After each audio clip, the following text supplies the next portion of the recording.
fireside chat. It could all go wrong. But that's where the fun is. Yay.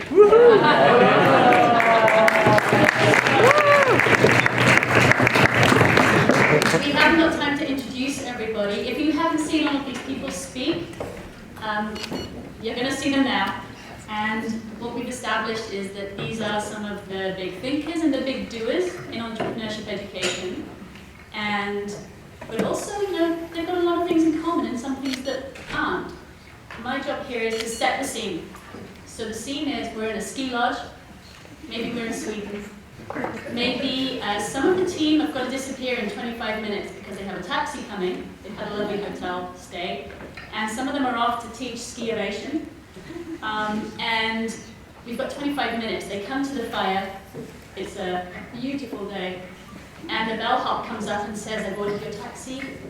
Your ski school starts in 25 minutes, but you might want to sit together. I hear you have things in common. It's such a shame, though. And you say to me, it's a shame? It's such a shame that your field of study is dead. You know, entrepreneurship education was so cool 10 years ago, but now it's all AI. So go ahead. The fire is on. Chat. Start us off. Okay. Is this working? Yes. Yeah. So in Sweden, yeah, we talked about this earlier. In Sweden, this is this topic that I started my research in. When I started it was dead, and then it got alive for some time, and now it's dying again. Yeah, withdrawing money. I mean, the conference started with saying that are we the policy darlings? No longer in Sweden, I can say. So, one reason for that is because the broad version of entrepreneurship was so fluffy and so fuzzy, and it was so up for grabs. Anyone could come in and define it. So everybody did. And it was suddenly, as soon as you went out in the garden and had your teaching out in the garden, it was labeled entrepreneurial. And teachers are not stupid, they are really smart people, teachers. And I'm not saying that just because you're there. They kind of saw through this. So it went from very, very hot to very, very cold topic in Sweden. And I see that other countries are not in that state right now, but what if that would happen? Yeah, what if? This is not working. Okay, but what if is a question that we shouldn't ask, but we should restart, and also maybe collaborate across borders regarding entrepreneurship education. Because as it was said in the introduction, in Germany it's a very hot topic right now, and it's an important topic also in economies that are maybe struggling a little bit. So I'm sure it will become a hotter topic for Sweden as well, and I think we have to do good research to get it published in different journals and to get it recognized more. Please go ahead. I had a lot of time. Yeah. So actually, this idea somehow it puzzled me, yeah, because in the German system we would say we are really on top of the hype cycle, and now we sometimes worry what will happen if we go beyond the top of the hype cycle, or is this a good thing? So I would be a little bit curious. What was the reason that it's not a hype anymore? So hype is not a good thing in a way, yes? It has something to do with hysteria or exaggerating things, and so it might be a good idea to be a little bit colder on entrepreneurship and entrepreneurship education, or cooler. Were people in Sweden just bored about it, or were there reasons for that? What's the deal? I mean, there was this critique that entrepreneurship in education, when you take it outside of the narrow venture creation, business startup focus, it's just old wine in new bottles. So it's just a new word for something that we've been doing for so long. And it's even a worse version of what we've been doing for so long. So many of the people that came into this area couldn't really articulate what is the unique contribution of entrepreneurship. So it kind of became the inverted definition. When you take away entrepreneurship is the creation of ventures, a Bill Gardner-ish definition. When you take that away, you get completely lost. And of course, I have tried to do some work on specifying into this more, and then they think that I'm a very excluding person who just sees very narrowly on value creation, focus, and so on. And fine, I can live with that. But the other things that were recommended, they didn't work. And basically, what happened was the teachers got this on their table. So entrepreneurship, yeah, do something with it. And teachers are not experts in entrepreneurship. They haven't run a company ever. And it's not even about companies, it's about something else. And everybody was just so confused. And nobody gave any advice that would actually work in practice. And after when some years had passed, some new trend came and this blew all over. And now nobody's talking about it. This is a challenge, right? So the first thing I want to mention is entrepreneurship education may or may not live, but we cannot live without entrepreneurship, right? We wouldn't be out of the cave. So let's trust that first of all, okay? The second thing, I think the practical point is really educating entrepreneurship educators. That's where we have not put in the work, right? So some people may know because they have had entrepreneurship experience, right? Or they might do entrepreneurship research, or they might have actually gone through a training program that taught them something. But in general, we don't have any good education for educators. So that's a practical issue that's going on. But the third thing I want to mention is, you do know that education or anything else should not depend so much on money, especially money from the government. Because in most countries of the world, through most of human history, we have developed everything without that. So the money going away and the policy going away by itself doesn't bother me at all, because I think that people will figure out, if entrepreneurship has value in the world, people will figure out a way, if nothing, like Startup Week, or people will educate themselves into it. So in that sense, I'm not worried about entrepreneurship education, because I think entrepreneurship is such a powerful force, especially in a world where we are having problems with all, like the government funding kind of thing. We don't have those many rich people just doing non-profit funding. I mean, if you think about all the forces, even democracy seems to be stumbling. I honestly still think entrepreneurship is the next big social force in some ways, because it's just beginning to be something. So in that sense, I'm not worried. So I'm just going, Asia, Latin America, Africa. I mean, entrepreneurship is the only game in town, right?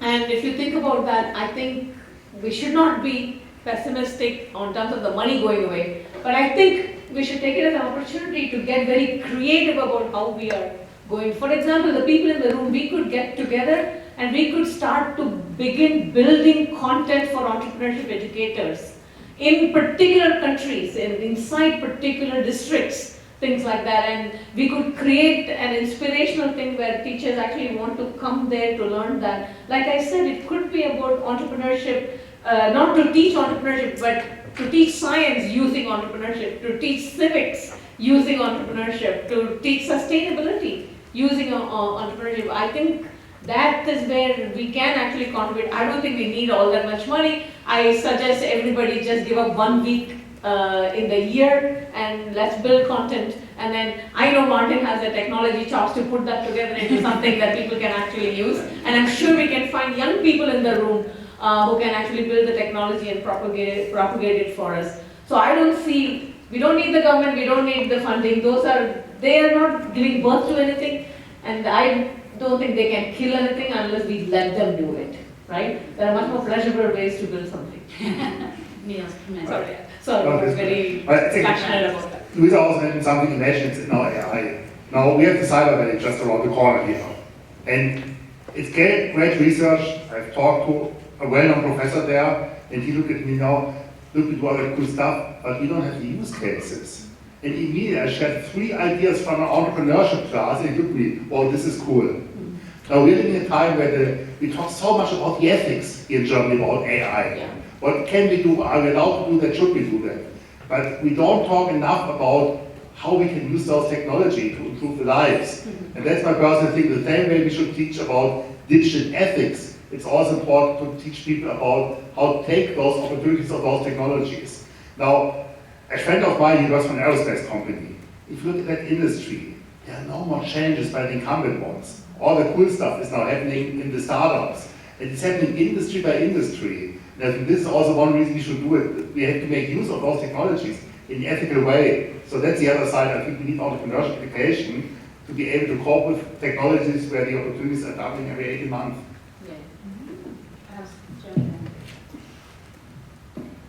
First, I agree. Perhaps every breakdown is a big opportunity for a big breakthrough. So sometimes it's good to start again. And perhaps we shouldn't concentrate too much on this entrepreneurship, because we always discuss about this entrepreneurship. Is entrepreneurship innovation, or is it something else? Is it for creating a business, or is it through entrepreneurship, or should we give them? No, I think what do our young generation need? And we should motivate them to think entrepreneurial. I had one course and I called it entrepreneurship. Really few people applied for this course, because I think mechanical engineers, they don't know what entrepreneurship means. Then after some semesters I was a bit frustrated, and then I called it innovation and leadership. And that had 5 times more people in there. And so therefore, to have this definition about entrepreneurship, for me it's always difficult. I would like to give value to the students and to motivate them and to give them this mindset that they can make a change in their life and to do something good for life. And so then I think perhaps we change with that one and we have fun to work with them. And and I like that. Perhaps it doesn't have to be all in university, so let's go to the people out there and to add some value for them, and then I think we can make a turnaround, hopefully. Yeah, but to achieve this turnaround, I think we also have to persuade our colleagues, not only at the university, but also in schools. So I'm a strong advocate of entrepreneurship in all teacher training programs, not only in economics teaching, but throughout. And we try to make an effort for that, introducing also with the help of colleagues entrepreneurship education days in our universities for teacher training. But I think we also, as people working at universities, we should try to infect our colleagues with entrepreneurial thinking, and then maybe even persuade them, like you said, to not label it entrepreneurship, but to just be entrepreneurial in our teaching. I'm somehow trying to make sense of this. I totally agree with Saras when you said that entrepreneurship is so great, it can be applied to lots and lots of different problems and issues, and there's more to it than just starting a company, and I totally agree with that. And, but Martin said, well, we are running the danger of becoming too fuzzy. Yeah, so this is like the one-size-fits-all solution to each and every problem that is out there. And if we, it's great that it has so many different areas where you can apply it and where it's useful. But are we losing our story, or are we losing the nucleus of everything? If we try to expand this, I'm not sure what to make out of this. So I have taken a slightly different tack on this, right? So I don't just expand it to everything. I bring it back to effectuation. I actually bring it back to the 2x2 and actually say, what is effectual thinking? Is thinking without predicting the future to deal with the uncertainty of the future, right? So I have a very precise definition and a framework. Just like the scientific method However, philosophers may argue today, right, that there is no such thing as method. I mean, philosophically you can argue, but the fact is, in the case of the scientific method, people took a rigid framework and tried to teach it, right? They tried to teach it the idea that you can actually test things, that you can have control group and treatment group, and you can do experiments, you can do careful observation. And then multiple people have to observe it, reliable. So they created these principles that is science. Just the fact that you happen to be tinkering around in the kitchen and you came up with something new, people don't call that science. They literally call that tinkering. And then we created something in between, which we call engineering, right? That is a systematic way of applying science, but using tinkering to build something. So I'm suggesting something like that. So we have entrepreneurship, which could be anything and everything for everybody. But I'm saying stick to this idea. Are you trying to use predictive information or not? And if the answer is not, then you're doing entrepreneurship, effectual entrepreneurship, right? So there is I'm saying a serious, rigorous framework to it, which I at least will fight for and argue for and figure out ways to implement. So then it is not about innovation and leadership. It's useful in innovation if you're actually using non-predictive thinking. If you're trying to predict the future, you're saying everything is going to be AI, so therefore I'm going to do X, Y, and Z in the classroom, then you're not really doing entrepreneurial innovation. You may come up with innovation, but the way I would call it is, to the extent that you do not need to predict, to the extent that we just work with things within our control, including the utter lack of resources and the opposition from the policy. Those are also bird in hand and lemonade, right? And in fact, if you look at it, most of the 73% of all companies that go public in the US get no outside funding. Funding actually kills more entrepreneurship than actually fosters it.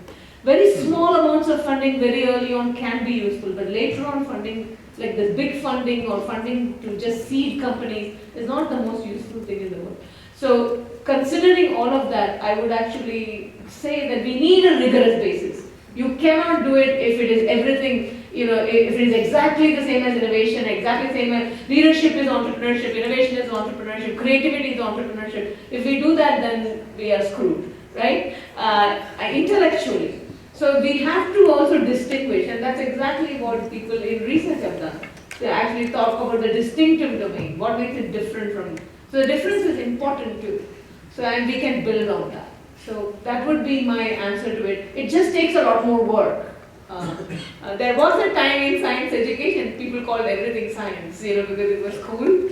And then people had to fight for the framework. And then of course, it became so much the basis for society that now we can go back and argue. Maybe this whole idea of method is actually restricting us. I think that will happen with entrepreneurship. So your bellhop's come to say that your taxi's close. Oh, you've all got time. Do we want to talk about AI a little bit? No. Yeah, half an hour. Half an hour. So I want you to think about not just, we're all assuming we should do this. So let's just take on board, well, hashtag should we? Andreas' work is looking at this social divide that potentially entrepreneurship education is creating. And so let's think about those issues. Should we be doing this? Not how do we do this? Yes, definitely. We should do this definitely. And I think what I learned from Saras today is basically that it's thinking entrepreneurial is a way of taking responsibility for your own life and having an appropriate approach to solve problems and issues and develop yourself forward. So in essence, for me, it's not about tools or heuristics, it's about values, and definitely we should do this. Yeah. Anyone disagree? I would like to disagree for the fun of it. Yeah, beautiful. So to be honest, I fully agree with the first step. We have to handle uncertainty and to feel also comfortable in this way, and we also have to take responsibility. On the other hand, I think when you only live in uncertainty, it's also a challenge, because sometimes it's also nice, you bring your stuff to the market, you bring your ideas somewhere, you create and you go the next steps. And I always think it should be always somehow like a yin-yang. So sometimes you have to handle this uncertainty, but sometimes you also have to manage the next step. And so I think, there are different parts in that entrepreneurship. And I think people in such a complex world, I think they need that they can handle. And for all the topics, mechanical engineers need that. I fully agree there, and I think even more I agree with you that these challenges are global now. And so therefore we have to work also in a global way together to make more sense and to have even more fun when we work with different cultures together. I think entrepreneurship education is a powerful tool. Having said that, if your only tool is hammer, every problem looks like a nail. And I think that's where we have to be responsible. Yes, we should do it, but we should tell our students, hey, it's one tool for certain situations. And that's when we want to use those principles. But the other situations, we need other tools. Yes. I think that's something where we need to be careful about. Yes, and I also think we should, but my big but is, do we create social inequality by fostering certain kinds of entrepreneurship?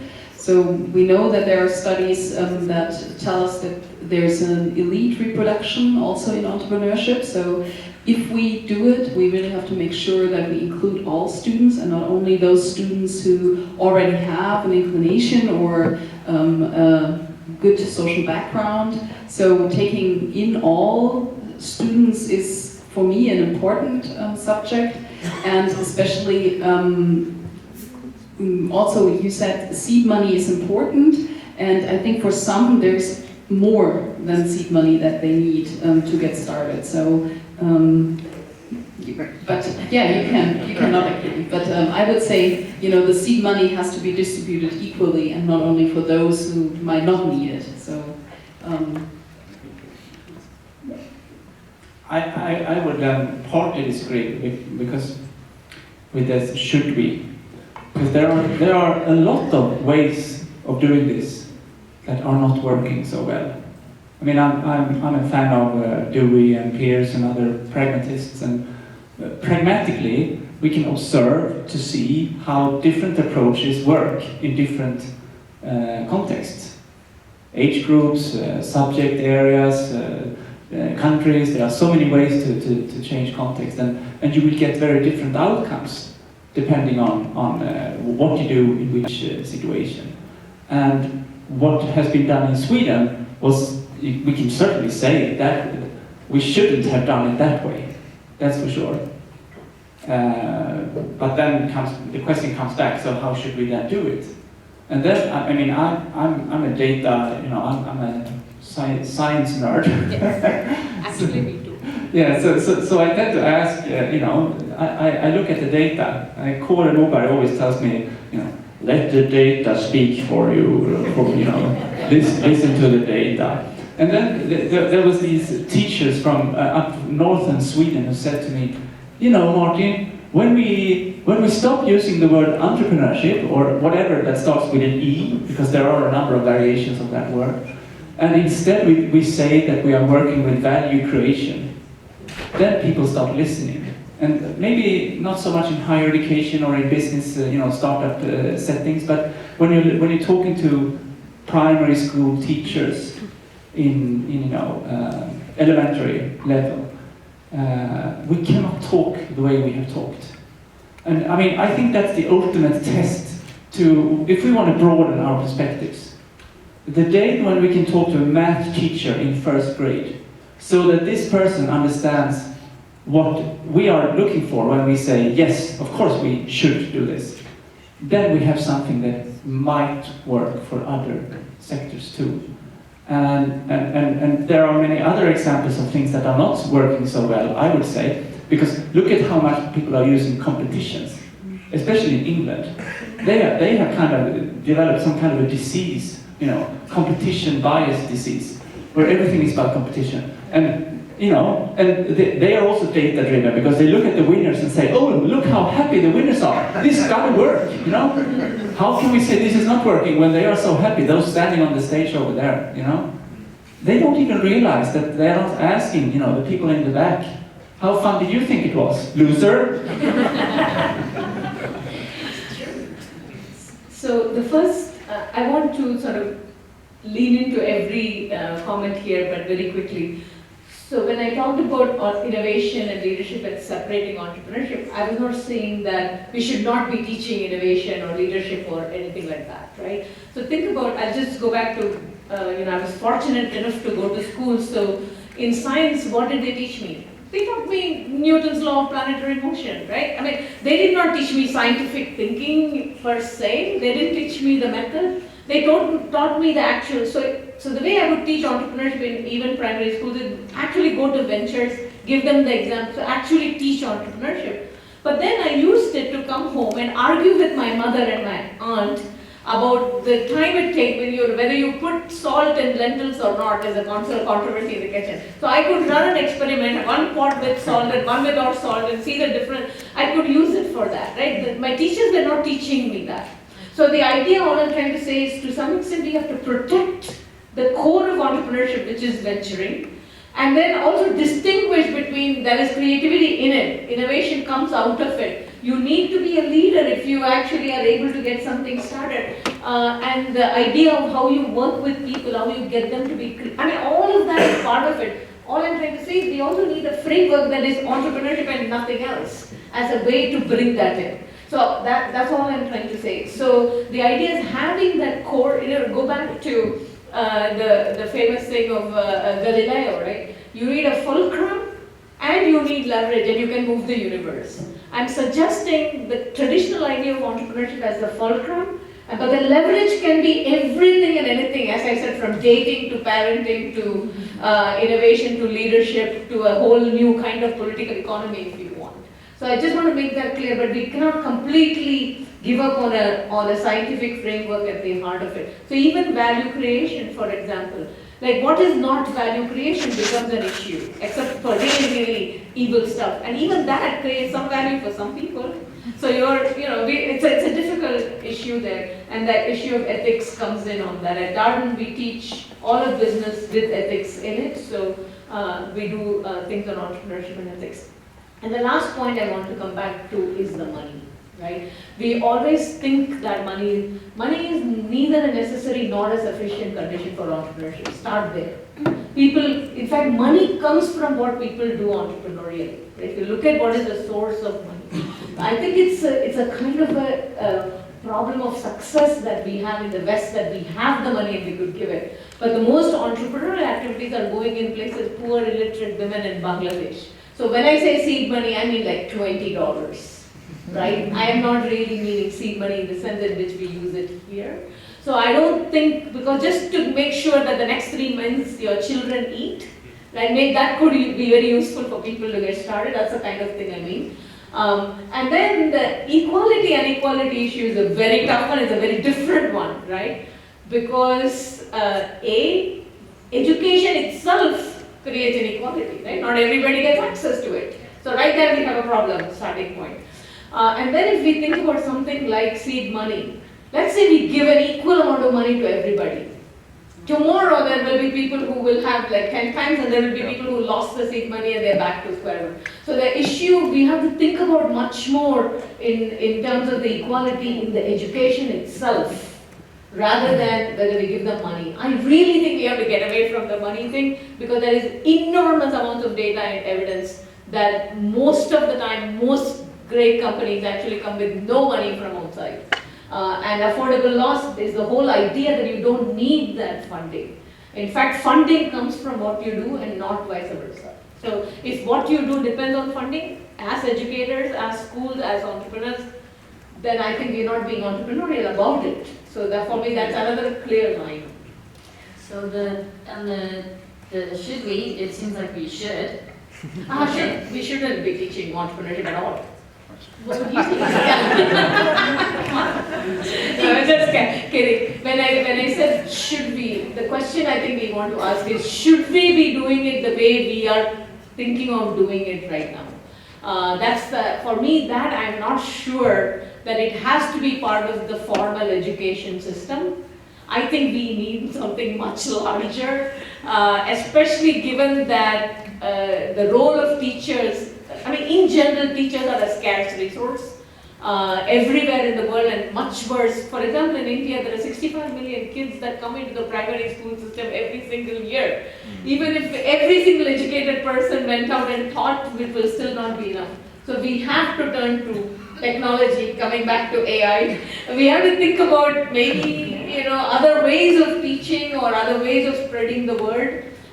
Maybe our focus on our own way of thinking about education is something we have to change. And I've been arguing to bring together education, employment, and entrepreneurship much earlier to change the education system as a whole, so people don't have to come to school to learn everything before they do anything. And so that was my argument against should we be teaching anything at all the way we are teaching is my question.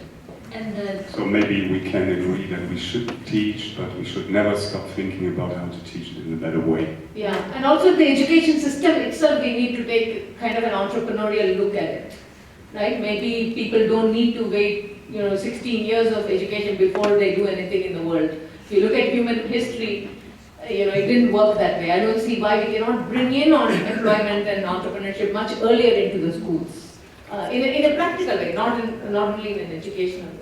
Sorry. I think you said we have a big hype in Germany about entrepreneurship education, but I think this is because we have big problems in Germany, because we are still somehow successful, but we see that we lack on innovation, on disruptive innovation. Whole branches, they die, and they are all somewhere else suddenly. And so the interesting thing in Germany, entrepreneurship education in universities gets supported not from the Ministry of Education, but from the Ministry of Economics. Yeah. So, and you see, I think they see that we would need something, but the question is for me, if we need that entrepreneurship education at university. I think we should more educate people that they find their values and all that stuff, and the same is for money. I don't know if we have to give the stuff. Universities, they are to build really big startups. When this is on the top, we have also some startups. This is great, but first we should do something else, and afterwards, when they want to create companies and perhaps also technical, fast-growing companies, get some money. But I think my main goal is not that I get money at universities such a lot. Therefore, I think this entrepreneurship education is something else than to support startups and so on. I think one of the things we have to be careful, sometimes you tend to write something and you tend to overpromise. And if you overpromise, you have already failed. Yeah. And I think this is a lot of the funny things. Oh yeah, we have promised a lot of stuff, and on December 3rd, we know that's this winner's curse, because whoever wins it has probably already lost because they can't deliver. Just anyway, so I think that's one of the things we have to be sort of accountable what we do, and we have to really think of what success means. And for me, success, if every student in the first semester is doing something cool, gets to make some friends, and thinks, oh, what is going to happen to my discipline? How could the future look like? We've already succeeded. It's a small goal, 4 hours, and then we can move from there. I think this sometimes we should not think, oh, we're going to create the next Google, or maybe the next Fantastic or whatever, or the next, but sometimes think small and take it step by step and promise something we can deliver in a year, 2 years, and maybe redefine success of entrepreneurship education. Interesting, because there's a push that when our students leave, they let's start out at 19, 20, 21. Did you know what you wanted to do at 21? I think you did. I did at 18. But, are we setting them up to fail? Are we setting up those young people, those really bright young people, because we've given them just enough tools to be dangerous? But, there aren't enough mentors, there's not enough support in the bigger system. Are we throwing them out into the shark pit?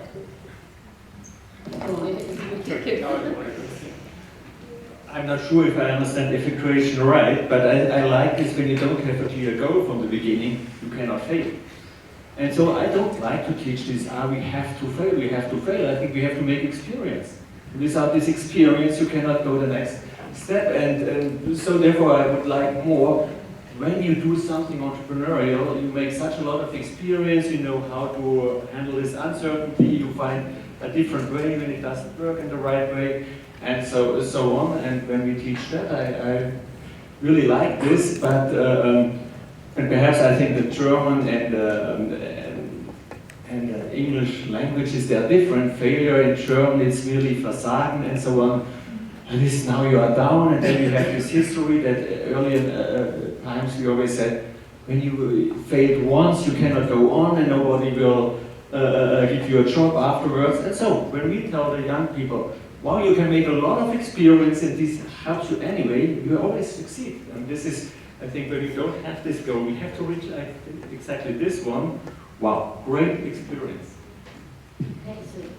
Yes, and I would like to go back to Sarah's question of the education system. I think that's exactly what we should do with the whole education system. So take away these subjects that make you, go focused on one thing at a time, but instead have the young people have experiences where they can find solutions for problems that we have. And I'm sure that they will learn a lot by doing that. And of course, we have to think about how to include reflection and subject content, but in the end, I totally agree that it's all about the experience that they are doing, and maybe, they shouldn't wait until they're 18 or 20 until they start with these experiences. Do you want to take one video? Go on.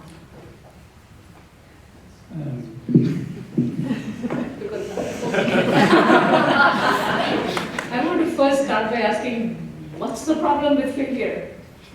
Like, what's wrong? I mean, what is up with, do we not teach history to human beings? Why should we be talking about failure of every kind, including intended personal failure, ethical failure, failures in engineering design? All of science is about learning how to falsify hypotheses, not and there is a good reason for that. It is just that we build infrastructure around that thing, right? Falsifying hypothesis is a good thing. Failing is a great thing. Failing at 17 or 18 is so much easier than failing at 45. And my question is, why wouldn't we? I would deliberately expose them to failure if I could.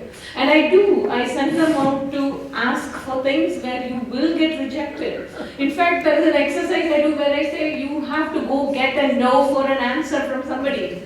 I tell them next time you're on a plane, turn to the person next to you and ask them for 100,000 euros. And if you do not do the ask and report back, you're failing my class. Right? So I think it's a very important thing for us to experience. And we have all these assumptions that the society says this and we will not get a job. But the idea is once you fail and you've lived through that, you don't need that damn job. Right? Because now you know you can go create jobs and eventually change society to have a different attitude towards failure. And if we are not teaching things of that kind where they're going to literally change our culture that is not working for us, I don't know what we are doing as educators. So I'm sorry. Please, teach failure. The problem, I'm also doing that same, it's called rejection therapy. Ask for a phone number. I told them, go to the cafeteria, ask for some extra food. The biggest problem is they more often succeed than you ever think of. Yeah, exactly. It's like teaching soccer. Can you teach soccer without people failing and all? Sorry, you're absolutely right. They go and they learn that things are not as hard as they are made out to be by the others. So usually they get the phone number, and usually they get extra food, and they even the student getting an upgrade on the other. I can tell you a story about this. I went to an entrepreneurship program 20 years ago. I became an entrepreneur through that program, and it was a hell of a ride for me and some other people who, it was our first job. CEO of a failing company. That was my first job. And then, mine too. Yeah, and I worked with that, and eventually it turned out better. And then I came back and started working at the entrepreneurship program where I had been a student. And some of my former classmates, they called me up and said, "What the hell are you doing? Are you going to contribute to that?" Are you going to go back and send more kids out to the crocodile country? Yes. And I ended up, I mean, I'm still working there, so I ended up finding an answer that I could live with.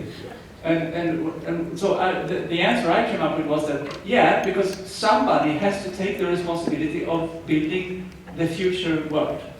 And then it becomes my responsibility to train those people to succeed in building the future. Because if everybody's just going to go out there and sit there as administrators of business, you know, from the typical business administration programs, they administer old stuff, you know, that others created, you know, decades ago. That's not good enough. So somebody has to do this job. Okay, so I'm tasked to, prepare them. And then I also think it's important to talk about the risks of entrepreneurship, so that they don't go into this. And the only thing we have said is, this is great, this is, you know, you're going to have a blast, and you're going to fail, and it's great to fail, you know. It's not great to fail, you know. You can become ill from failure. From managing money that is running out, you can become ill. You need to provide them with tools and methods for coping with stress, for coping with failure, uncertainty, and all of these things. Because, you know, it hurts deep in your heart when you fail something that you are. Awful, I tell you. Yeah. It's like blood in your mouth, you know. So, and we have to talk about those things. I mean, not all the time, but, you know, at least, you know, I don't know, 5% of the time, we have to talk about the flip side of entrepreneurship. But if we do that, and we then, you know, give them tools and methods and mindsets so that they can succeed, and when they don't succeed, which they inevitably are not going to do every time, then they're going to be all right with that. That's what we need to do. And we should not forget that entrepreneurship is the ultimate backup option, right? A lot of the stuff that we take for granted, including the jobs, can go away. And this is, so I tell people, experience this, because it gives you, when things go well, you know, when you can predict, right? When things go well, lean into it and do that. But what happens when things go wrong for other reasons? Because things go wrong for other reasons, not only through entrepreneurship. So experiencing failure, learning to live with it, learning to share the difficult times with other people who are going through it is an important part of education, as important as ethics. And it has nothing, you know, it can happen to all of us. That's what I want to, you know, all these jobs and all these things we take care for granted can go away tomorrow. We just elect the wrong person. I think there are really two different meanings of failure. When you call it that, how you do, everybody has to make this experience, of course. But in Germany, failure means you have, you missed your life somehow. And this is a really hard thing when we then celebrate this failure. Wow, you are a loser there. And this is what we mean when we say failing in Germany. And therefore, I want to keep with the tension that we really celebrate that too much, this word, because it has a different meaning than what you described. Oh, okay. Like much more Edison, he said, wow, thousands of times it didn't work. I had to try again. And you could say after first time, I failed. Second time, I failed. No, he said, this experience he needs to succeed somewhere. And then it's on the way to succeed. You need this failures when you so on. But in Germany, failure and Versagen is something else, what you define. Wow, it's great we made this experience. This is positive, what do you think? In Germany, it's somehow we frustrate students. Okay, so Dr. Klaus, how are we going to change this? This means it's not about the education system. We got to change Germany. How are we going to do that? We have to change this working perhaps. We all have to talk English, and then that's perfect. No, don't talk English. Because in England, we have the same problem. We need to talk American. We have to talk American. Oh, let's all talk Hindi. I think it's also very helpful to model this behavior. So we all have to be good models of how to deal with failure, how to deal with stress, and then, you know, as you did with storytelling, tell students what it's like to fail. And then I think the word is not so bad anymore, as soon as it becomes a culture to be open and honest about these experiences. Yeah, and one thing I would like to add, I think in Germany we started like 3 or 4 or 5 years ago to talk about failure, and when these fuck-up nights came up and stuff like that. And what we see is actually that it's getting better. So it's still an issue, but if you ask entrepreneurs or startup entrepreneurs whether they are afraid of failure, they aren't as afraid of failure anymore as they were like 5 or 10 years ago. So these are like studies of KfW where they regularly survey German entrepreneurs. So it's still a long way to go. We have to be honest about what it means to be an entrepreneur, definitely. So we have to include it in our educational formats, something that is related to failure. Maybe we can even teach it. And the good thing is it's already getting better. That's what I see.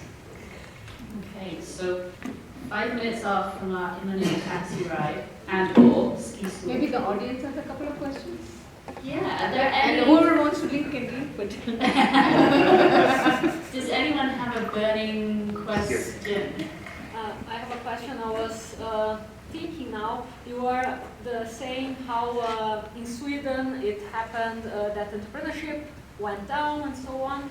So would you say that maybe what we need is to leave entrepreneurship to venture creation? Because after all, since the 19th century, the word entrepreneur is attached to business. Before it was actually someone that was just inventive, someone that could get things done. And we need maybe for the future of entrepreneurship education to leave it to venture creation and maybe create a new paradigm. Maybe we need to create a new discipline. Let's call it thinkership and form thinkers who can effectually kind of go through a process to solve tomorrow's world's problems.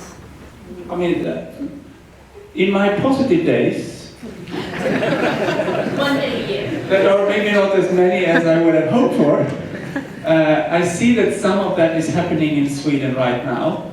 And when I'm muttering about this, that's what people tell me. Oh, but if it hadn't been for this, we wouldn't have this focus on, you could call it effectual value creation for others focus that is actually taking speed in Sweden now from a very low level, but something is happening. And I have stopped using the word entrepreneurship in many places because I'm working so much with the lower levels of education, which I think are the higher levels. I mean, if you ask me, higher education is lower education, and lower education is actually where pedagogical development is happening in more interesting ways, at least in Sweden or so on.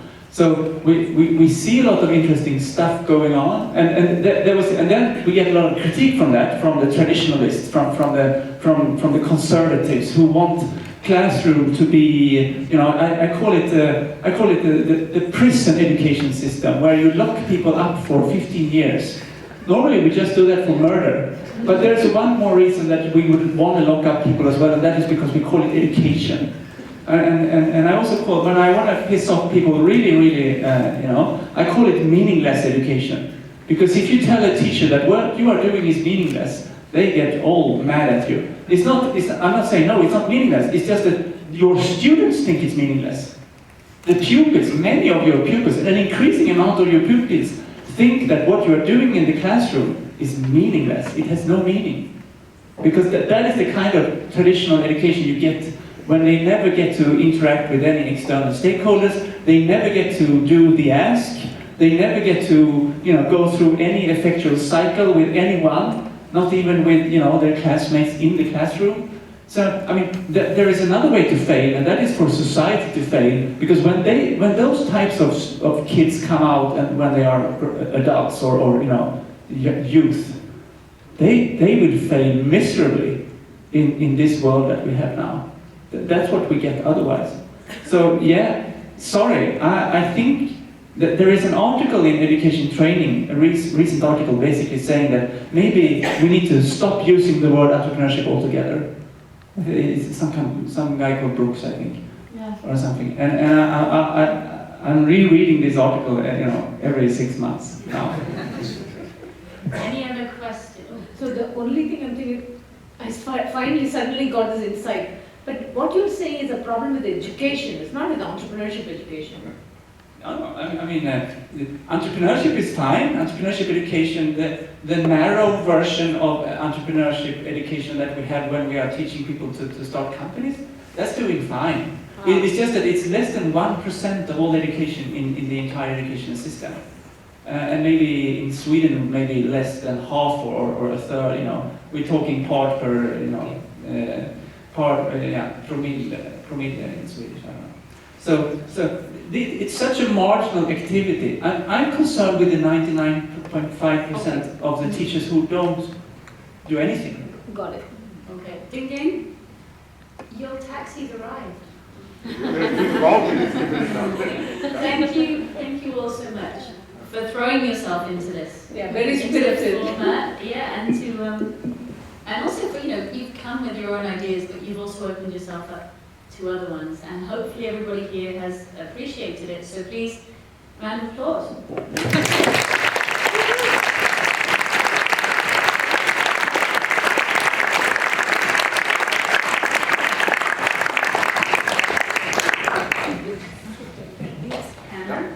Okay. So again, Martin has to run because it's really taxiway from outside. So we still have like 2 or 3 or 4 minutes to finish this up.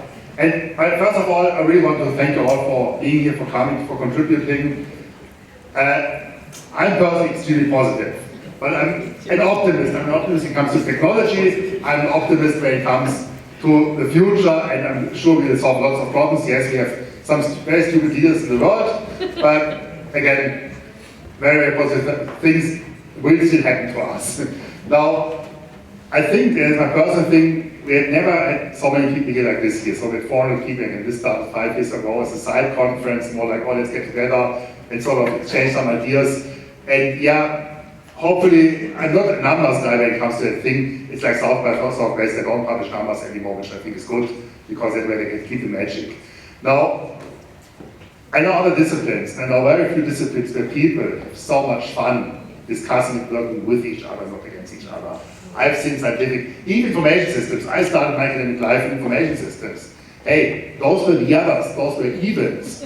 Oh, those are our enemies. It was another chair, another professor from another university were enemies. I've never seen an educational entrepreneurship that you consider other people to be enemies.